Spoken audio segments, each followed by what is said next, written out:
Hello বন্ধুরা, welcome to my channel. আজকে দেখাবো আমার স্ট্রবেরির গাছগুলো এবং তাতে কতগুলো ফল ধরে আছে। দেখুন, আমার মেয়ে স্ট্রবেরির গাছগুলোর কাছে দাঁড়িয়ে আছে। তাহলে চলুন সেখানে গিয়ে দেখাচ্ছি। স্ট্রবেরি তুলবি তুই? এই হলো আমার স্ট্রবেরির গাছ। আজকে এপ্রিল মাসের 30 তারিখ। কতটা গরম সেটা তো আপনারা জানেন। এই গরমের মধ্যেও আমার স্ট্রবেরির গাছগুলো কত সুন্দর হয়ে আছে এবং তাতে অনেক ফলও আছে। দেখুন কত মিষ্টি কালার হয়েছে, অনেকগুলো ফল পেকে আছে। আমার মেয়ে হোস্টেলে থাকে, ক্লাস 5-এ পড়ে। ও এসছে বাড়িতে গরমের ছুটিতে, এসেই এতগুলো স্ট্রবেরি দেখে তার আনন্দের ঠিকানা নেই। আজকে ও এগুলো তুলবে। আচ্ছা, আমি একটা কথা বলতে চাই। আমি এই স্ট্রবেরির গাছগুলো পুরো শেডের নিচে রেখেছি। দেখুন, 1 মিনিটের জন্যও এখানে রৌদ্র আসে না। তার ফলে হয়তো গাছগুলো এত তাজা হয়ে আছে এবং এতগুলো স্ট্রবেরি ধরেছে।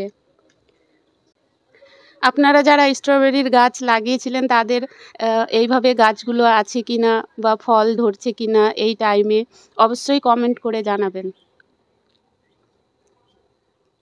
এই গাছগুলো আমি বীজ থেকে তৈরি করেছিলাম, অনেকগুলোই তৈরি করেছিলাম। তার মধ্যে এই দুটোই শুধু বেঁচে আছে, শুধু বেঁচে নেই, ফলও দিয়ে যাচ্ছে।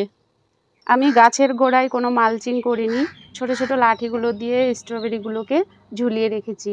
এই স্ট্রবেরিগুলো মাটিতে থাকলে পচে যায়, তাই এই ব্যবস্থা করেছি। স্ট্রবেরিগুলোকে তুলে নিই। আমি তুলবো না, আমার মেয়ে তুলবে। আয়,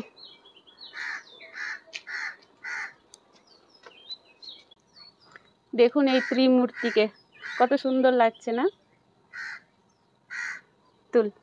তুলে না, ওইভাবে না, এইভাবে তুলতে হয়, এইভাবে।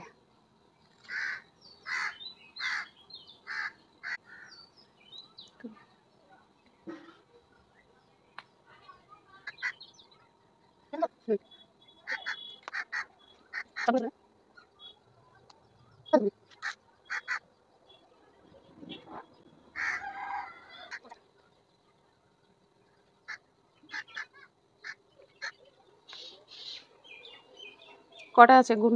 9টা।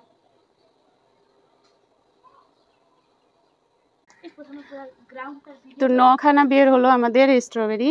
আরও দেখুন ছোট ছোট কুড়ি আসছে এখনো। এই যে ভিতরে অনেক কুড়ি আছে, এখানেও আছে অনেক কুড়ি। এগুলো আবার বড় হবে।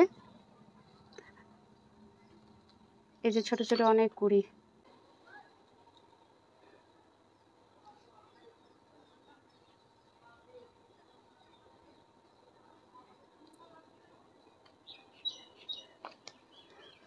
আমি আপনাদেরকে আরও একটি জিনিস দেখাতে চাই। এই হলো আমার ব্যাকইয়ার্ড গার্ডেন, যার জন্যই আমি নাম রেখেছিলাম আমার চ্যানেলের ব্যাকইয়ার্ড গার্ডেন। এখানে কি কি গাছ আছে আপনারা যদি জানতে চান তাহলে অবশ্যই কমেন্ট করবেন। এই নিয়ে আমি একটি ভিডিও আপনাদেরকে দেখাবো। ভিডিওটি দেখার জন্য অসংখ্য ধন্যবাদ। আর হ্যাঁ, একটা কথা তো বলাই হয়নি, প্লিজ চ্যানেলটিকে সাবস্ক্রাইব করে পাশে থাকবেন। ধন্যবাদ।